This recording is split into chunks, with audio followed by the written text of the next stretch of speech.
Ladies and gentlemen, let's just do a rundown of the series. Vitality vs Team Heretics. This was quite the banger. It was rather close, which is crazy to even fathom. Vitality's worst nightmare was enacted. The first game was pretty straightforward and clean from Vitality. They managed to get a level 2 gank because Caitlyn and Varus used 2 wards in the lane bush. Kaiser slipped up and face checked him level 1 and lost all HP and flash, but it didn't matter because Kindred came in for the level 2 gank. Varus and Caitlyn were posturing forward, and it's very important that you secure yourself against this. It's exactly the same thing that happened against, of course, Fnatic, but this was more extreme because they showed that they used 2 wards in lane and didn't expect the Kindred level 2 gank. I think at this point you have to expect it, you have to play around it, otherwise you're gonna get fucked playing Varus.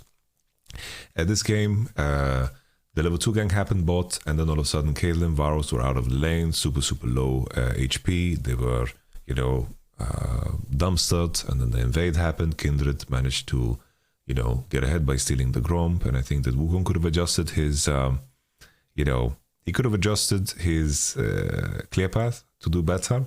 But all in all, I have to say Vitality kind of cemented the game.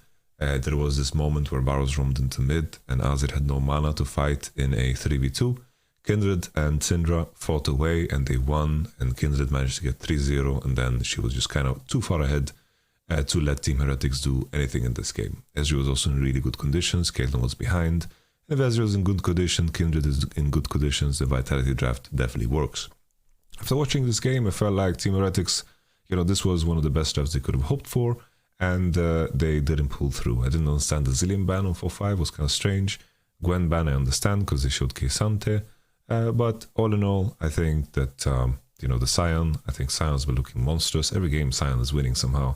I think it's one of those things that is kind of exaggerated. I think in a lot of cases Sion is not so weak, but the fact that, he has gotten so many buffs, and he can just farm and go even with his W scaling. I think with the durability and some of the new tank items, is looking like a very strong champion that we will definitely see more of. I think as of recording this, it's like 18-4 in competitive, like something giga extreme. The second game between Vitality and Team Heretics, we had a situation where Vitality were forced to show off their Caitlyn and Lux. Forced is a strong word, but Caitlyn Lux is good into Lucian Nami. Lucian Nami is in the picture, Draven got banned, and they banned Maokai Seju to deny Team Heretics from these very simple, more rewarding to play for the smarter players and less rewarding for the mechanical players. Zeri was picked. All of a sudden here, have a situation where Zeri is picked into Caitlyn Lux. Caitlyn Lux should dominate. They should be so strong. You can choose and adjust your bans 4-5 very easily. But what happened in this game is Kaiser postured forward, he gets hooked, and he just dies on cooldown. Vi ganks into bottom side, and Caitlyn Lux just completely threw the game. This one I would say is more heavily on Kaiser's side. I think that he griefed and ran it down, and this is not the first time he's done it with Lux, and this is a very bad look for Vitality. They dropped this game, Zeri was so overfed, and it was plain and simple a disaster. Vitality managed to lock in the Jax. I think in this game Fulton didn't look too great, considering this is a big part that I highlighted as a strength for Vitality. In this particular game, the Jax wasn't looking too great, and all in all, I think this game was just settled completely on the bottom side. Zeri was way too far ahead. It was so extreme. It was such an extreme game. Vitality really messed up hard at the bottom. And I feel like the Team Heretics bot lane is one of the weaker ones in the top 8. So this is going to be a very big problem for Vitality that they need to figure out very quickly, because them not being able to play a lot of the meta shit, you guys know what happens with teams that don't. And it goes only so far how much the top side of Vitality can do. In this particular game, Bo managed to get the double kill on top side, but he wasn't far ahead on the curve enough in comparison to the Zeri to actually do anything. Like Zeri finished Berserker Greaves and Mythic at like 10 minutes. It was one of the fastest shield bow Berserker Greaves that I've ever seen. Jack Spectre had a pretty decent game, and Mercer on his Nautilus looked also pretty good. And on paper, this is not a matchup that is easy to play against Caitlyn and Lux, but the Caitlyn and Lux of Vitality is just so weak. Kaiser really having this trend of really just inting the whole lane level 1. Like this is basically happening very often. They tried to blind pick Kassadin. I think in this game, Perks can't do much. He just went even, farmed with Conqueror. I think that's perfectly fine, right? And then the Wukong into 4-5. Jax, there was nothing that Jax could have done to change the outcome of this game. It was just way too one-sided based off of the start in the game. Also decent game from Jankos, I'd say. Coming into the last match, Vitality chose side. They went back on the blue side. This time around, they chose to ignore Caitlyn altogether. And Team Heretics showed that they are not going to prioritize Caitlyn either. Azir is first picked. I think Azir is a good go-to. I think denying Ruby Azir makes a lot of sense. They went for Azir first pick. Answer is Zeri and Vi. In the case where Elise, Sejuani, Maokai is open. I think picking Vi is usually the trick that people go for to kind of deny the enemy the strong jungler into your Zeri. I'm not a big fan of it. I think it's dangerous, but right before this, of course, Jankos just had a very strong Vi game, so I didn't mind it too much. Kindred Sivir gets locked in, and I think that's perfectly fine. Right? Sivir Zeri is a matchup, especially when Lulu is not going to be picked on 3. I think that it's going to be a very stable bot lane matchup, and that's where Vitality is happy. Like when both champions are just going to go even, and there is very little volatility, that's perfect for them. Syndra gets picked on 3, and that's fine. Into Syndra, Kindred, Azir, I think Syndra is perfectly fine there. Nautilus, Sion gets banned, and then K'Sante gets matched, so Ebi's K'Sante gets out. Jax gets locked in on 4, and then their response is Gragas and Renata Glask. The reason they went for the Renata Glask blind pick here is because if you try to blind pick like an Enchanter with Sivir, the enemy is going to have a melee support that puts Mercer on his comfort. Here, Soraka is a monster pick. Really strong Soraka angle here for sure with the Vi combo and just laning against Renata. Soraka is really, really 1v9 here. Considering how Kindred works, she needs to ult on the first CC that lands on her. Like if Vi ults her, she needs to pre-ult because the Soraka is going to come in. Syndra stun into Soraka, Jaxi into Soraka. Very good draft here against Kindred, I would say. But here, in this game, Vitality got to stabilize bottom side. This game was very back and forth with many strange mistakes. People got caught left and right. And I would say that Neon performed decently in this game. He had his moments where he pushed forward and leveraged his champion. I think that the big difference maker here was Team Heretics got exposed on their biggest issues, which is their just macro gameplay. I think their macro gameplay is atrocious. They only have one solution to all of their macro problems, and that is to group mid, regardless of the state of the waves on side. They kept giving up their side lane turrets, and Vitality did a very good job of trapping in the enemy jungle because they were allowed to do so because Team Heretics kept showing 5 men on the mid wave.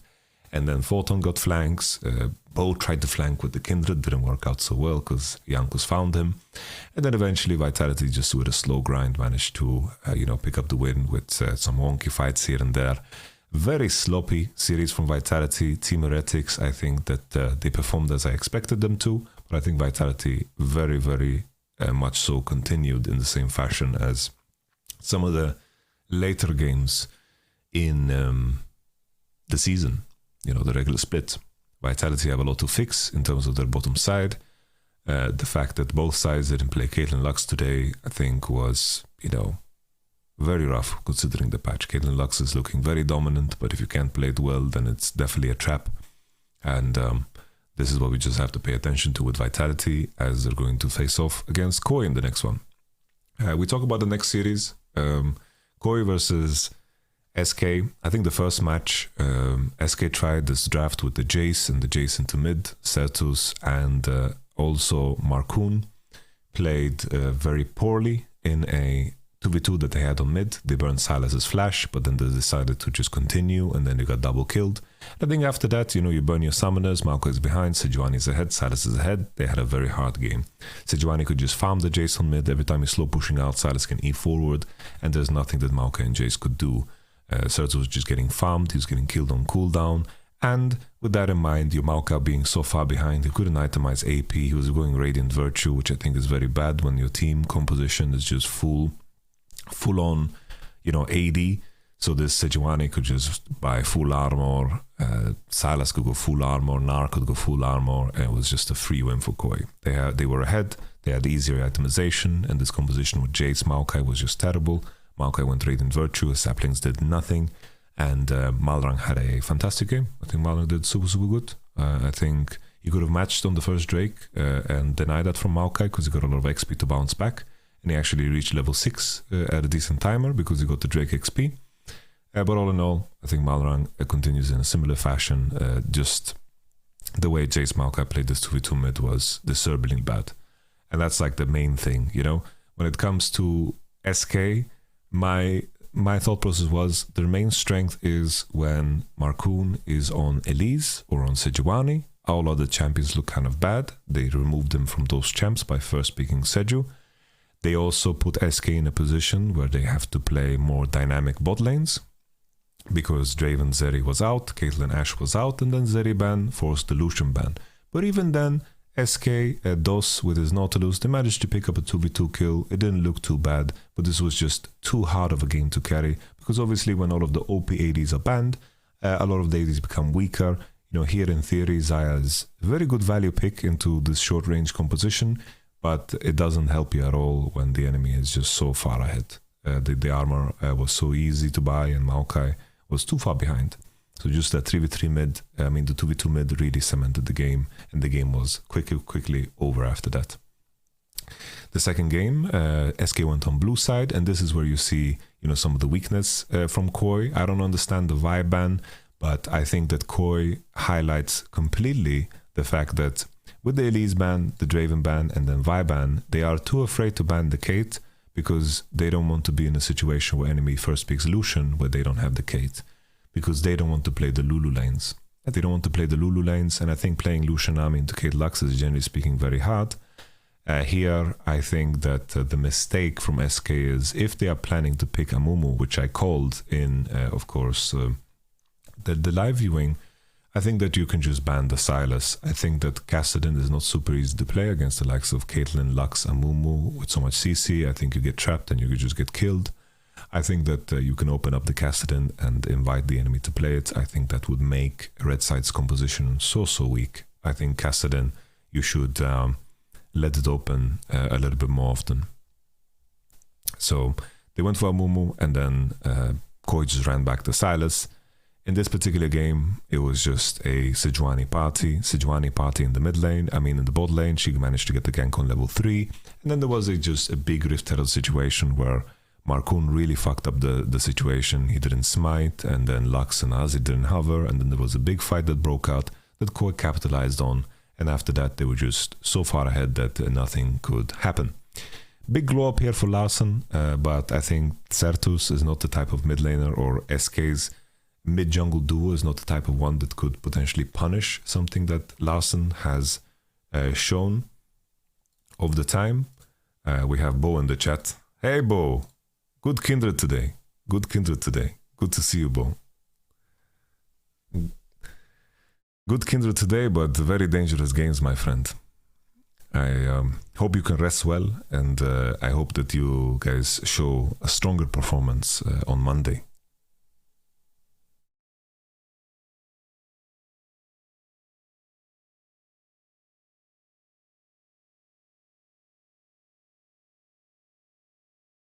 Okay, you will see. Perfect. I want to see. Thank you, Bo. I like your kindred. It was very strong. The 2v3 was very nice against Varus, Azir, and Wukong. It was very nice. As mentioned in the second game, we had a situation. After that Rift Herald situation, the game was just too hard. I think that SK was then behind on the curve. Nami Lucian was very strong, and if you fall behind, it just looks rough. SK could fight back every now and then, but the relevant looked very out of place. I think this is the worst that SK has looked. It kind of ties into some of the stumbles that they had in the last weekend. But I think, looking at Koi, the main thing to pay attention to is that if you're on blue side, Vitality needs to ban Caitlyn on blue side. So they already lose a ban. And that's already awkward. That's something to pay attention to.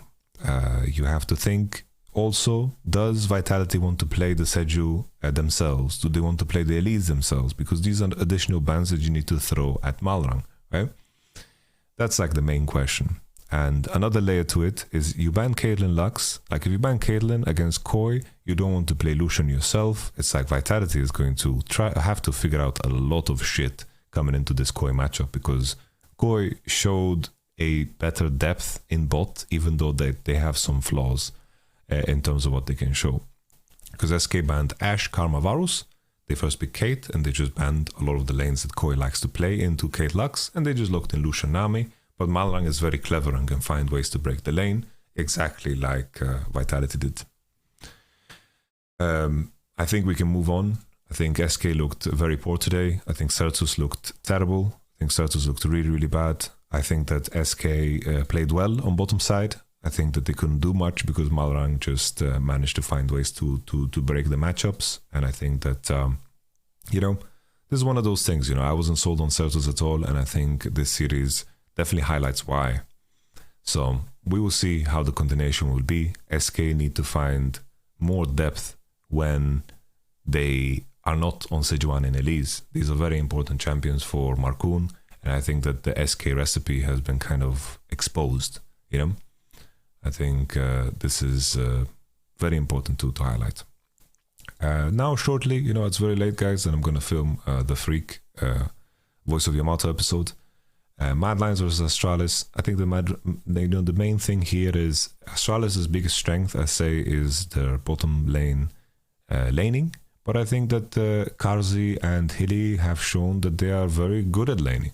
Very, very good at laning. I think they can be very competitive, and I don't think necessarily that their bot lane is a weakness. I think the main danger here for Astralis is that I just don't see a world where Dior is going to survive the 2v2 onslaught. 1-1-3 and Dior versus Niski and Elioya just sounds like a terrible proposition. I think that Elioya and Niski have looked very sharp in the 2v2, and I think that they will really, really punish the weak laning of Dior heavily here. I think the chase here looked very solid. He's not going to give away any solo kills, do anything crazy. I think he's going to be solid, and he's going to do well against Finn. I don't think Finn can do anything to layer that. And the main difficulty here for Astralis is, you know, can they figure out a way to find pressure through bottom side? And Dior, I think, I just can't imagine a world where Dior is going to survive Niski and Elioya. Elioya has been, in my mind, the most consistently best performing jungle of the split so far. Bo lost a lot of his stocks when he played those Vi games. I think Bo has showed fantastic games still, but Elioya has been very solid and very precise, very good team fighting, good understanding of where to be, good connection with Hilly. I think Mad Lions, right now, Mad Lions looks like the most complete team. And I think that Vitality and G2 have certain things that they are really, really good at, but you can't use them and utilize them in every draft. And that's very important. And I think Mad Lions is looking like the most complete team. So Astralis is a very tough series ahead of them. G2 versus BDS, I think the main question still, you know, I think G2, can they find ways? I think G2 is better macro-wise. I think they are smarter in terms of their plays. But I think BDS has become very good at their fight selection, how they flank. I think Shio on the Wukong has looked wonderful. Adam with his pocket picks, I think that is like a massive edge that they have coming into this. I think another layer of it is that G2 should be very happy with the fact that Yuumi is out of the picture. I think Yuumi being out of the picture is a benefit for them. I hope that G2 is capable of playing the Caitlyn Lux lane, because I think that's super, super important that they prepare. Draven probably will be perma-banned. Kalista is an interesting champion that you can play too. But I think the fact that if they are capable of playing Caitlyn on blue side and they just ban it away on red, I think that they can invite a lot of the matchups that G2 is going to excel at. Imagine they're on red side and they are playing, let's say they just straight up ban Ashe, Kate on red side, and then they ban, if enemy bans Draven on blue, they just ban Lucian on 3. And then all of a sudden, the whole bot lane matchup is going to open up, and I think it's going to be, good for G2. This is where BDS is going to be tested, very similar to how SK was tested today. They were very, very tested. G2, I'm assuming BDS is going to permaban Draven, and then we will see what goes on from there. G2, will they show us the Kayn Lux today, or are they going to ban it on both sides? That's like the main question. I think that Hans Sama and Mickey have been very good with the Nautilus, and I think that the Nautilus has been looking strong, very good champ. I think that BDS have shown a lot of Caitlyn gameplay that has been good, and you know, they played a lot of these Heimerdinger lanes and so forth, but some of these champions have gotten nerfed coming into this next one, and I think that the fact that Caitlyn is going to be so contested is, you know, even though Caitlyn gets buffed, the fact that it's going to go, that it's so heavily on the radar for every team is kind of a nerf towards BDS, because I doubt that BDS is going to be in a position where they're allowed to get Caitlyn. And the main thing here for G2 on red side is that they don't necessarily need to ban a lot of these junglers in the like they don't need to necessarily ban Maokai, they don't need to ban Seju, they don't need to ban Elise, because Shio has shown his best performances on Wukong. So they have the freedom to actually ban a lot of bot lane champs and create a scenario where G2 can dominate the bottom side. Then the main question, of course, is can Adam 1v9? That is also a big question. I think Adam has performed better than Broken Blade. But I think Broken Blade is the type of player that will benefit from having one opponent on the weekend and preparing towards that. And I think if you are playing against someone like Adam, playing against him in a best of 3 is definitely easier than a best of 1, because you can prepare a lot of champions into some of the niche picks that Adam really likes. But I'm expecting to see some Darius gameplay, expecting to see more Jax, expecting to see even Garen. I think Garen is a very strong champion. I wouldn't be surprised if it comes out in this series. I think Adam is the wild card that can definitely make things very interesting and let BDS come to the phase where team fights need to occur. I think in the mid game, that is where BDS slip up, and especially in the last game against G2, that's where they slipped up, and that's where things get dangerous. But I'm leaning towards Mad Lions victory and G2 victory on the day. With that being said, ladies and gentlemen, please join me on my LEC co-view. I am very tired now. It's 23 o'clock. I'm going to rest up a little bit, and then I'm going to do the voice of Yamato with Freak. He's, of course, in Pacific time. So I need to just rest up, drink a little bit of coffee, prepare, and then it's going to be super exciting. I will not do it live. I want to turn off the stream and take it easy. It will be uploaded probably on Tuesday. That's going to be the time. So without further ado, ladies and gentlemen, if you sneeze during this broadcast, bless you and bless your face. I'll catch you on the flippity flop.